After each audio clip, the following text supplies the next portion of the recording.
Салют, интеллигенция! Вообще сегодня хотел посвятить выпуск другой теме, но в свете последних событий решил говорить о более актуальном. Речь, конечно же, идет о страшной ситуации в городе Буча Киевской области.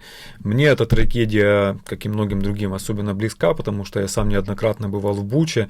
Это всегда был такой милый, зеленый, семейный городок под Киевом.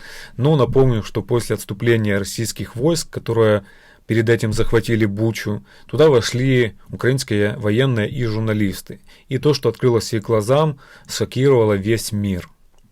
Лежащие прямо на дороге трупы гражданских, расстрелянные машины, сгоревшие дома. Но еще более страшные находки ожидали в подвалах и внутри помещений. Было найдено много тел людей со связанными руками и застреленных в затылок. Среди жертв также находили много детей. Сообщается о фактах массовых изнасилований женщин, после чего их, видимо, убивали. Многие источники сообщают даже о том, что сначала девушек насиловали, а потом вешали. И даже о том, что находили изнасилованных маленьких девочек. Это то, что не успели или не смогли скрыть, но помимо всего прочего подтверждаются факты обнаружения больших братских могил и даже просто облитых топливом и сожженных людей.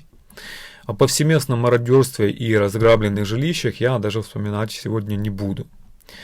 Российская сторона, конечно же, отрицает все факты преступлений российских солдат. Мол, это все было подстроено.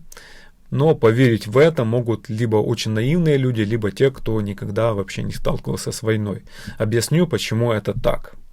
Итак, первое, что не стыкуется с версией рупоров Кремля, это массовость и масштабы жертв.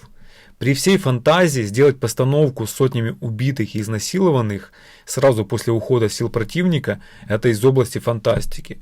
Во-вторых, нужно понимать, что украинцы сражаются за свою землю, в то время как армия Российской Федерации воспринимает ее просто как территорию для завоевания. Соответственно, у украинцев в каждом городе есть родственники, друзья, знакомые, поэтому скрыть какие-либо факты просто невозможно. Постарайтесь ответить на вопрос, кто морально и психически более готов делать все, что заблагорассудится. Ответ, по-моему, очевиден. На время отбросьте предвзятость и попытайтесь заглянуть на вещи объективно. Представьте, что в чужой город входит армия уставших, обозленных, озверевших солдат. Как правило, все они из отдаленных уголков страны, где живут очень небогато. И вот они видят в покинутых квартирах украшения, телевизор, ноутбуки и много другой различной дорогой техники, дорогих предметов. Какова будет их реакция? Конечно же, да, они принимаются мародерить, чувствуя себя при этом вполне правыми, ведь они на вражеской земле, что хотят, то и делают. Потом они находят прячущихся в подвале женщин, таких, которые на родине даже не посмотрели бы в их сторону, но не сейчас, сейчас они повелители жизни и смерти, и они просто силой берут этих девушек, упиваясь опьяняющим чувством вседозволенности и силы оружия. А их мужей, конечно же, под раздачу, тут и думать нечего. Далее эта озверевшая толпа, которая к тому же постоянно бьет противник, начинает срывать злость на всех, кого находят. Увидел бабушку на велосипеде, автоматная очередь. Нашел в квартире с хозяевами украинскую символику, убить всех, даже детей, чтобы неповадно было. А кого-то и просто так, только из-за того, что как-то не так посмотрел. С каждым днем уровень усталости и злобы растет все больше и больше. Теперь они не просто насилуют и убивают, а делают это самым изощренным способом. И так изо дня в день. Сравнившись по уровню зверств с нацистами во время Второй мировой, а то и переплюнул их.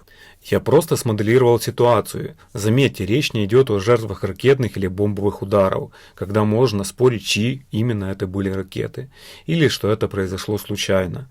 Нет, мы говорим об осознанном, намеренном садизме и бесчеловечности.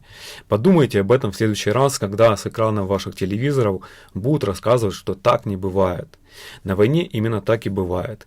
И если вы оправдываете и поддерживаете это, вы являетесь соучастником.